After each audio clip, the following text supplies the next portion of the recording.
Happy All Hallows Eve. Hello, everybody. My name's David, and welcome to David K. Reacts. Today is Halloween. If all goes to plan, I hope it does. I'm releasing this on Halloween, and I have a very Halloween-y video for everybody today. I'm going to be reacting to Geoff Castellucci's cover of the Headless Horseman. This, of course, being originally a Disney song. This was in the film The Adventures of Ichabod and Mr. Toad, originally performed by another classic bass, Thurl Ravenscroft.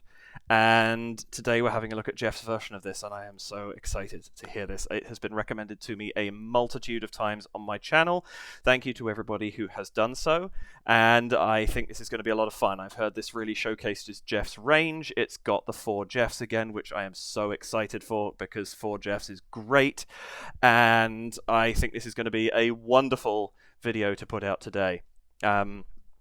Also, this is the first video I'm recording since I hit 200 subscribers. And in actual fact, let's just for the sake of it get an updated number. As I record this, I have 231. Thank you so very much to everybody who has joined me and become a part of my community, which, let's face it, is a part of a significantly larger community of voice players. And in due course, I hope also of, I believe they're called home fries. The Home Free followers and Pentatonics followers and all other kinds of followers. My scheduling may have shifted a little bit in order to make way for some Halloween stuff, because I did really want to do this. I do have one video that is not Voice Play or Geoff that I have recorded. It may have come out. I may have decided to put it out next weekend or later this week or something like that. I'm not quite sure at the time of recording, but regardless, we know why we're here. We're here to love Geoff doing amazing vocal stuff, and looking at this starting screen, it also looks like yet again we have some spectacular imagery on display here as well. And if I understand correctly, I read down at the bottom of the page, he said, I filmed this at my folks' house. Who knew they had all this stuff lying around?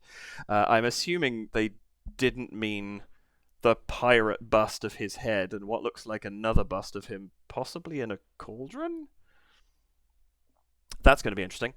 But certainly all the props and things that we're going to see in this apparently were just around his folks' place, which is absolutely amazing if true, and so much fun, because that just adds a wonderful kind. Halloween, the great thing about Halloween is it's I mean, I guess all holidays are, but it's kind of homemade, right? You carve your own pumpkin, you make your own costume. It's very, very much homemade. And so this already, that is setting the tone wonderfully for the season. I'm going to stop talking. Let's just get on with what I suspect is going to be an astonishing video. Just going to make sure all my audio is... Yes, it looks like I'm good.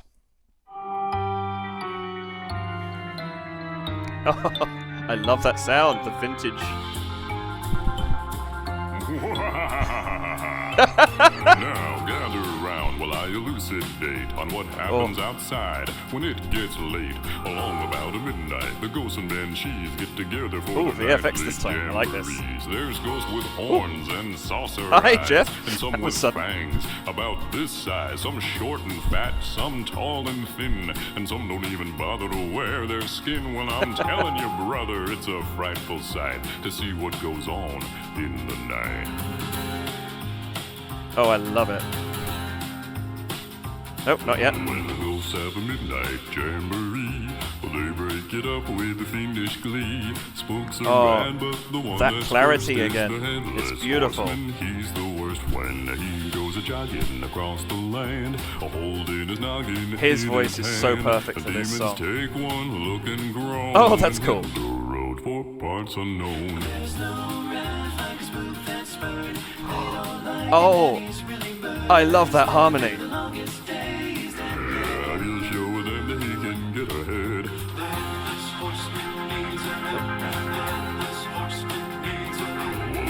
Close all the windows, lock the doors. Unless you're careful, he'll get yours. But don't think he'll hesitate a bit, cause he'll tip your top if it'll fit. And he likes them little, likes them big. Oh, this is nice. Black or white or even red. The Headless Horseman needs a head. I love that increase of gradually bringing the heads in more. It's after midnight, so listen good. Better stay at home like you should. 'Cause right outside and waiting there.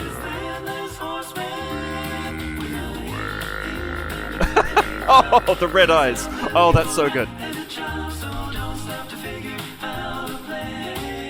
You cannot reason with a head. Oh, those slides are so good. Oh, yes.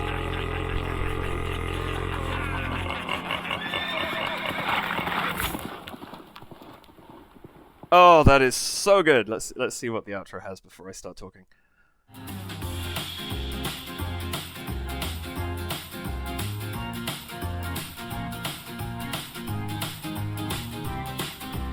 This instrumental arrangement is perfect.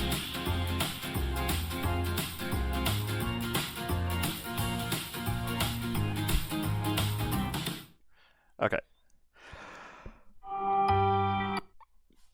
I love that so much. That was a quieter reaction from me, just because I've sort of started to learn,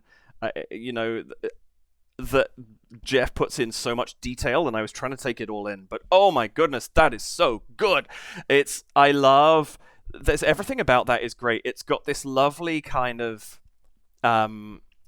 it's this motion going on with the instrumental versus the voice, like they're working together so well, but this constant, that sort of the brushes being used on the drum kit, it's kind of got that, it's almost got a little bit like a train going underneath with the brushes on the snare. It kind of gives it that forward motion. The whole piece keeps on a really, really solid pace the whole way through, and you just imagine this horseman galloping around trying to find a head for himself. I mean, he's done it again. We knew he was going to. You all knew he was going to. I guessed. Wow, this is such a great arrangement. I'm really buzzed. Like, that was so much fun. It's got that. It's the same quality that I felt from Oogie Boogie. It's just that sense of enjoyment and kind of levity about the song. Even as he's singing about a headless horseman trying to find a head for himself. It's great. Now, what I'm going to do now, I didn't want to distract myself from the initial thing, but I have been told to put the closed captions on. Whoops. Because sometimes there's some fun stuff in there. So I'm going to do that, and I'm going to go back and do my traditional listen through, and let's see what we pick up.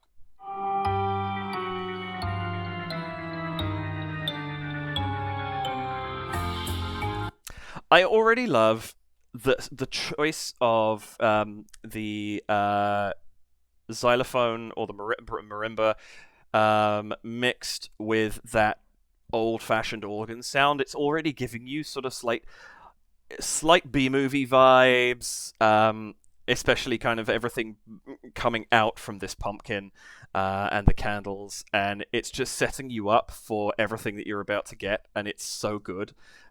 It's an excellent choice of instrumentation. And I also, one of the things that's interesting about this intro to me is I was trying to figure out where we were going. If you listen to the...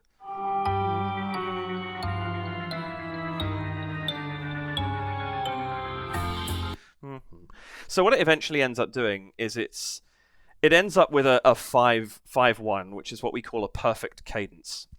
Which is if you're one is down here, 1, 2, 3, 4, 5. So we're in the key, in a minor key, and you've got the fifth note, or do re mi fa so. So do is a perfect cadence, and it's the most complete cadence in music. Like, you hear that at the end of a song, or at the end of a phrase, the end of a verse, you know that something is finished. And you're moving on. But there's this wonderful uncertainty before it that is set up by this chromatic descent. I want to just work out...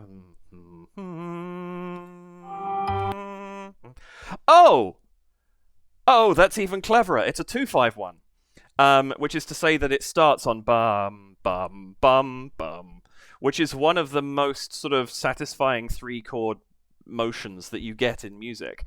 But he's disguised the 2 by then having 6 chromatic notes before we hit the 5, so we have no idea where we're going. And I started listening to this, and you assume that it makes logical musical sense that the 8th note and the 9th note, the first note of the next bar, are going to be a cadence. They're going to complete themselves and move into a key.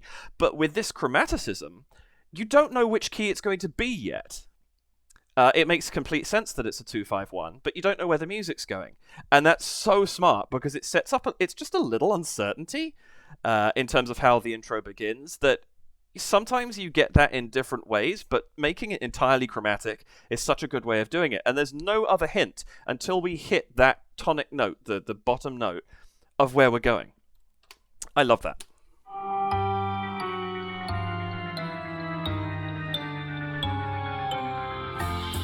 And there's, what's the note playing underneath? Boom, boom, boom. So he's also got that every second note has the second underneath it, the very first note that is played. So 2-5-1, but the bass is going 2-2-2-2-1, which also makes you think, well, is the bass maybe the 1 or the 5, and so we're going somewhere different. There's so much in such a small space. He's done a really good job with this arrangement. I love it.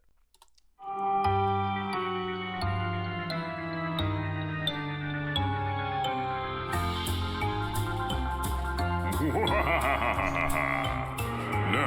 Oh, and he's got what's it from? It's gonna kill me. Maybe it's just from this, but it's that so commonly the bum ba ba. I can't sing this like bum bum bum bum ba bum bum bum bum bum. Listen to that. As soon as the percussion comes in. So much in the beginning.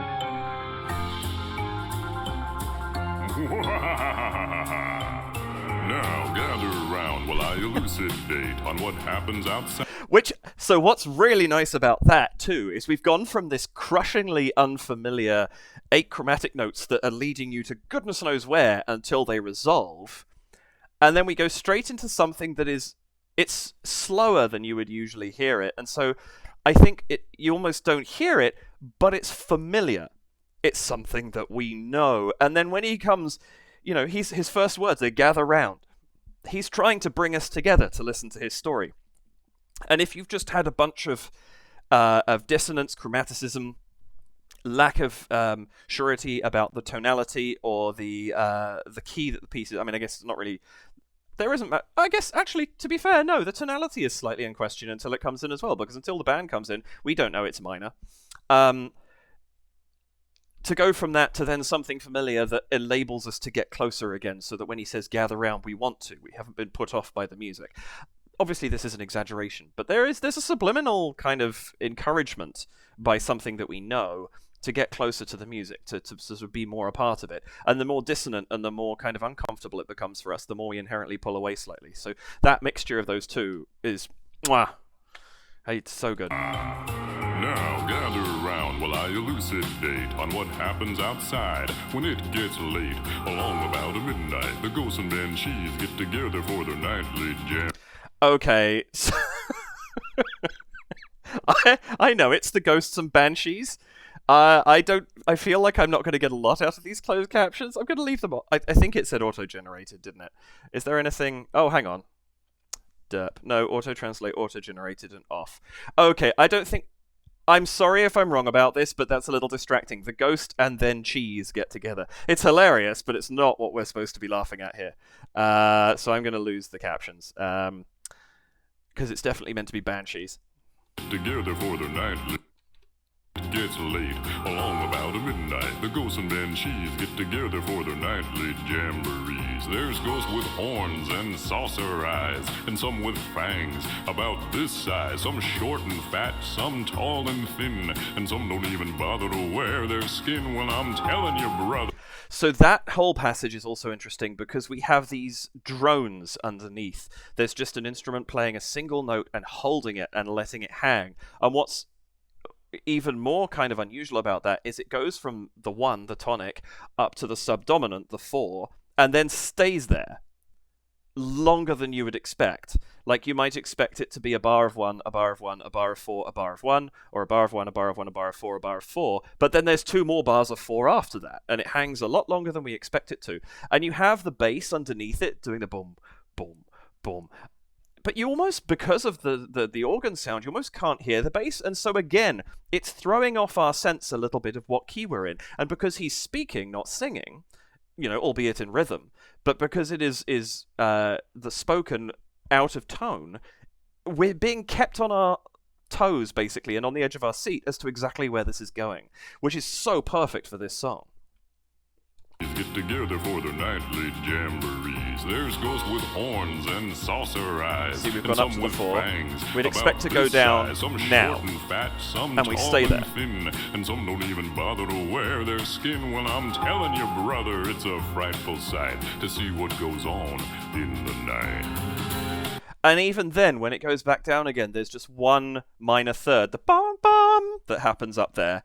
And that's all the change we get, other than this chord that's being played in the organ. Tall and thin, and some don't even bother to wear their skin. Well, I'm telling you, brother, it's a frightful sight to see what goes on. I think it's actually second third, isn't it? That's really cool. Their skin, well, I'm telling you, brother, it's a frightful sight. Some don't even bother to wear their skin. Well, I'm telling you, brother. I think it's a sung minor third, and then that little xylophone hit up there that just kind of reinforces it. It's a frightful sight to see what goes on. Yeah. In the night.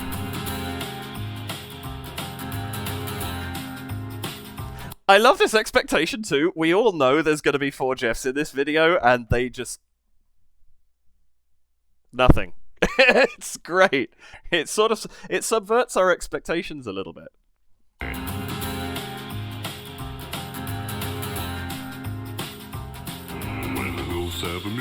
Oh, that vocal quality. There's almost like a kind of like the when ghosts. There's an effect applied to his voice that gives it that kind of voice on the wind quality. That's really cool. When the ghosts have a midnight jamboree, they break it up with a fiendish glee. Spooks are bad, but the one that's cursed is the Headless Horseman. He's the worst when he goes. And again, he's keeping us hanging a little bit, because was there a key change? I think there was.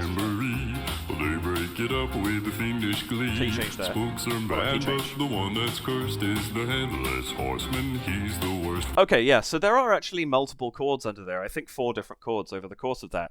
But the changes are so subtle, we almost kind of don't notice them as much. Especially because you've that gorgeous, rich voice over the top that isn't really, it doesn't, it's not allowing anything to get in its way, which it shouldn't. That's not he's balanced the accompaniment against himself absolutely perfectly right here, and I really like what he's done with this. It's just allowing it space to breathe, which is a theme I've mentioned a lot with his music. But he's doing, a wonderful job, as always, in making that effect or making that impact really well on his own voice. Spooks are bad, but the one that's cursed is the Headless Horseman. He's the worst when he goes a-jogging across the land, holding his noggin in his hand. The demons take one look and groan and hit the road for parts unknown. Ooh. Hit the road. I think he's double-tracked himself there, and it's so effective, the sound of that against... when we're only really hearing one of him while everything else... I'm not sure how much of this is double-tracked. I'm trying to pick up as many details as I can, but as I've learned from my other videos, picking up every detail in a voice play or Geoff video is impossible. I think I've done a good job, and I go back and I watch it again while I'm just adding in any text I need to over the top, and I think I caught everything. And then at least 5 comments come along pointing out things that I've missed. So I just want to go back and listen to that verse one more time. I love the visual effects in this are so good. It's the simplicity of just taking this pumpkin's. It's like it's taking the spirit out of the pumpkin next to him. That's really cool. One that's cursed is the Headless Horseman. He's the worst when he goes a-jogging across the land, holding his noggin in his hand. The demons take one look and groan and hit the road for parts unknown. You know what? It may not even be double tracking. I'm not sure. It might actually be a little bit of echo or decay that's on there. Hit the road for parts unknown. As you go, hit the road for parts unknown. Particularly, I think it's the parts. Take one look and groan and hit the road for parts unknown. Yeah, 4 parts. You can really hear there's a little bit of a something in the back there that just gives a bit more resonance to this. Not that Geoff doesn't have tons of resonance already in his voice, but there's a little something extra in there that's just giving it a little bit of beef. It's really effective, especially when it's sort of, the fact that this character is scaring all the demons away. They're just clearing out of their familiar territory because they ain't getting in the Headless Horseman's way. It's nice to kind of have a little bit of an extra something to imply that power. Not necessary, but it's just, being one of the theatre kids of a cappella, it's nice to have that little theatrical element underneath. And I really love this. I love this effect of this pumpkin just coming clean off the top. Anyway, let's go into these heads. Demons take one look and groan and hit the road for parts unknown. There's no wrath like a spook that's burned. They don't like him and he's really burned. Swear through the longest days that He'll show them that he can get ahead. I love what they've done there, these heads kind of going in and out of harmony. The harmony is also so good. I love this balance. Again, it's that same thing that Geoff did in Monster Mash, where he's got the 3 heads completely clear, which allows the gravitas and the depth and the spooky nature of having such a very deep voice really play with this song. That's really, really cool. One look and groan and hit the road for parts unknown. there's no wrath like a spook that's burned. They don't like him and he's really burned. Swear through the longest days that He'll show them that he can get ahead. It's really cool. Also, just I want to go back on that actually and just look at the word choices One too. look and groan and hit the road for parts unknown. there's no wrath like a spook that's burned. They don't like him and he's really burned. It's so nice. There's no wrath like a spook that's spurned. They don't like him. It's sort of all about the interplay between them, and then he's really, and then it splits back out into burned. It kind of gives us a moment to focus on the fact that, hang on, now we're just really talking about the horseman for a moment, and the rest of the chorus or I guess the chorus here does actually focus on him specifically. And it's just a nice way of pulling us in again for a second before it splits back out. It's a really nice choice there. No wrath like a spook that's burned. They don't like him and he's really burned. Swear through the longest days that He'll show them that Again, that lovely sound as narrate. I'm going to go back to narrator Geoff because that's kind of what we've got again. As narrator Geoff comes back in, there's that wonderful sound effect that's been applied on the bottom note that sounds like it's a demon or a ghost who's starting to speak. Also, one thing I just noticed, and I want to go back and watch this chorus again, the 2 heads to the right are both kind of glancing out of the corner of their eye, acknowledging that there's another head to their side, but the eye patch is on the side facing the other 2 heads. So eye patch Geoff doesn't react to the other 2 at all, because he doesn't really know they're there, because his periphery doesn't catch them. That's genius. the demons take one look and groan and hit the road for parts unknown. there's no wrath like a spook that's burned. They don't like him and he's really burned. Swear through the longest days that He'll show them that he can get ahead. Yeah, they're all looking around, but it kind of feels like eye patch is looking around a little bit more aimlessly. That's kind of really cool. I don't know if that was intentional or not, but it's a really awesome effect. Also, I love subtle things. 3 heads, 3 different levels. They're each sitting on top of something.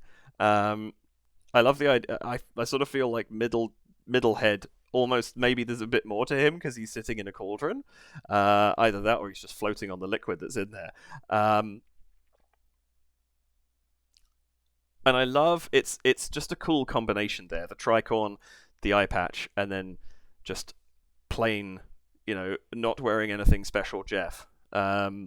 It's cool. I love the work Geoff does to point out the fact that there are 3 different versions of him because there are harmonies there, right? It's not just which with 16 tons, of course, that's more about the togetherness. This is very much about the fact, and somebody actually said in reference to Hoist the Colours that they thought of Ellie, Caesar, and Jose as the 3 tenors, which I can't believe I didn't think of that. Absolutely correct. But these are almost like the 3 tenors in a way, or at least the this sort of Greek chorus effect almost sitting way above, and it's a very similar effect. But anyway, sorry, I'm really throwing myself off. But as always, there's so much to look at. What is a tricorn, Geoff? I can't figure out what that is. Just like a little, probably a drawer or something like that. Little makeup box maybe, or something like that. I don't know. Anyway. The longest days and Yeah, he'll show them that he can get ahead. the Headless Horseman needs a head. The Headless Horseman needs a head. Close all the windows, lock the doors. Unless you're careful, he'll get yours. Oh, again, I love that they're spooking this up more as we go. Now we've got this kind of out of phase Geoff with the 2 of them. It's also interesting when he actually picks up this little axe. I love what he's doing here is he's covering the blade of the axe. So you think he's just picked up a hammer and maybe he's going, it's about actually hammering wood over the windows to secure them and make yourself safe. And then he reveals that actually it's an axe, and this is the blade of the axe that he's just kind of caressing here. And it's like, nope, he's coming for your head. Unless you're careful, he'll get yours. And don't think he'll hesitate a bit, 'cause he'll tip your top if it'll fit. And That's so good. I'm just loving. I keep seeing things like I love that's a little flat iron in front of the candle at the back there. Just the little details of things that he's put in here, and the wrench and the hammer, 2 wrenches, 3 wrenches, and the hammer that are sitting in front of the heads. Like the set dressing on this, and this is if this is just in his family home. Like you can see on the left there, he's disguised everything, but it is just a family home, and he's set decorated it so beautifully. he'll hesitate a bit, 'cause he'll tip your top if it'll fit. And he likes them little, likes them big. Part in the middle or a wing. Like all I like that part in a middle or a wig. It's just I like the complete contrast of those 2. You sort of think you expect it's gonna. He likes them little, he likes them big. Okay, they're related. Part in the middle, it's gonna be part on the side. No, or a wig. It's just such a clever bit of lyric writing. Who actually? I realize I don't actually know who wrote this. Is there any indication? I'll look that up and what I always do, which is just I'll post it in the Oh, here we go. Headless Horseman song. Composer Don Raye and Jean de Paul. Jean de Paul. Performed by Bing Crosby. Interesting. I know the Thurl Ravenscroft version. But it's sung by Bing Crosby in the actual film. I did not realize that. That's very cool. But Thurl Ravenscroft did it for the album. But yes, the lyricists have picked such clever words in this. I love this. It's a brilliant song.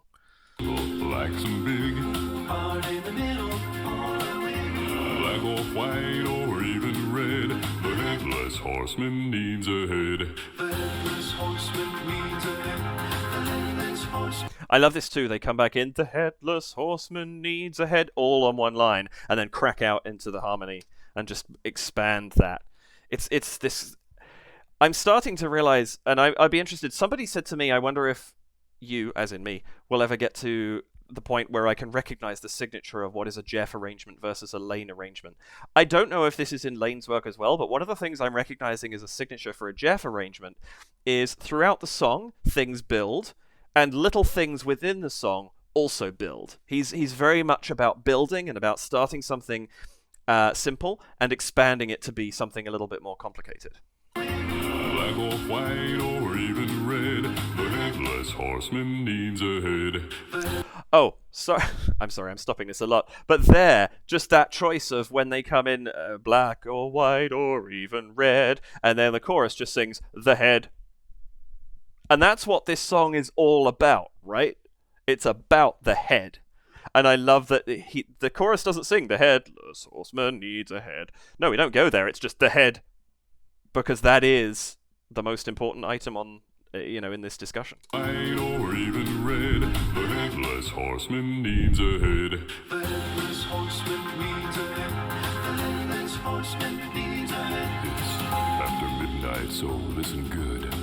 Better stay at home. I love here we've gone back to narrator Geoff, except now he has this underscore of the ooze coming from the trio. It's really, really effective. And again, it's enhancing his narration, like we're getting to the spookier part. So there's something more than just his voice. There's this spooky noise in the background, and it's just this evolution that is so typical of him. I love it. It's after midnight, so listen good. Better stay at home like you should. 'Cause right outside and waiting there. Headless Horseman.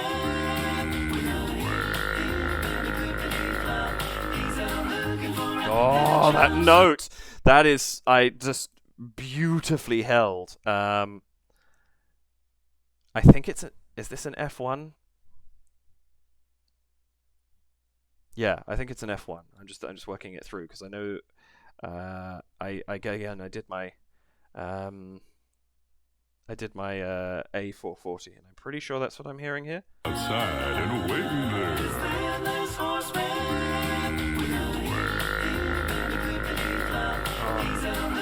He holds the quality in his voice, that this rich, deep quality that doesn't waver as he holds it for that time. And I love this addition of the red eyes. It's just, again, everything is getting spookier.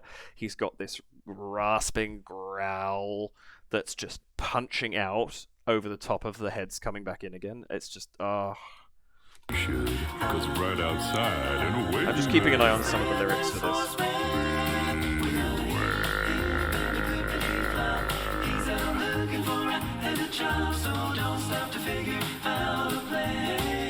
You cannot reason with a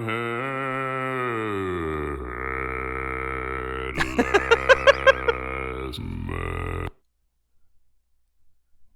That's an F1. I know that because I just figured that out. So that's an A flat. He's on there.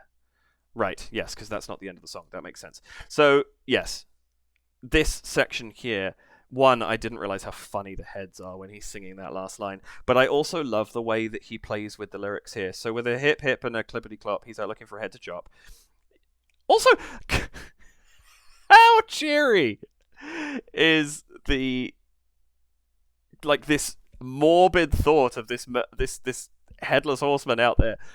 He's just, he's just going around looking for someone's head to cut off. It's it's a wonderful counterpoint between the two. I love it. But I also love So Don't Stop to Figure Out a Plan. And there's a couple of chord changes on Plan as they do take a moment. And then the only reason they stop is to find out why you shouldn't stop. And then they all look really uncomfortable because it's like, whoops, we stopped after all. You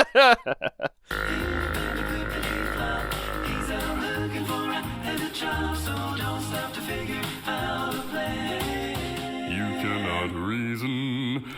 The expression, particularly on eye patch Geoff's face, it's like, oh, we stopped. You cannot reason with a headless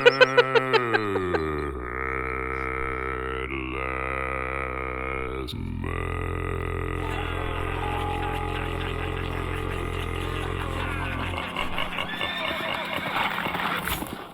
Oh my goodness. This is all so good. Okay, I'm going back on this one again because I just keep seeing new things. Those heads are so funny here. Like you should, 'cause right outside and waiting there.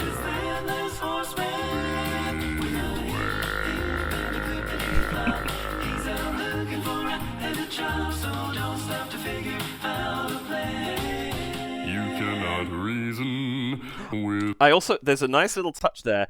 The pattern in the percussion just kind of keeps going, the bum-pa-cha, bum-pa-cha, bum-pa-cha, and then it gets to the point where they sing plan, and there's an extra snare hit that you wouldn't expect to be there. There's 2 snare hits in a row, and it's almost like the carriage has ground to a halt, and all of a sudden the drummer's kind of like tripped into stopping. I love this kind of. It's the storytelling and the instrumentation is really, really cool as well. He's out looking for a head of chop, so don't stop to figure out a plan. You cannot reason with a headless man. Oh, F1 sub. It's such a beautiful sound.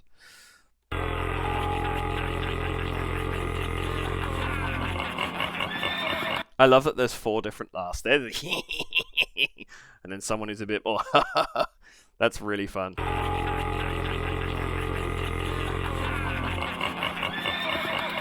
That's really cool too. Do you hear how at the end of the F1 sub, he's right down there with the. It just rolls into the laugh without a breath. It's just all part of the same sound. Like, he just doesn't need to breathe to keep going. Is he a ghost? He's been zapping around the screen all the time. He obviously has a head right now. Are these spares? There's some fun sort of questions you could ask. I really like what's going on here. Headless man.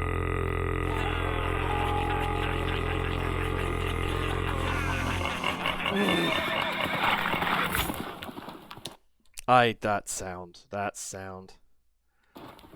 I love how we get the whip of chains as well. You in that sound effect is that you hear the whinny of the horse, and then there's a whip of chains as all the candles blow out and all the Geoffs disappear.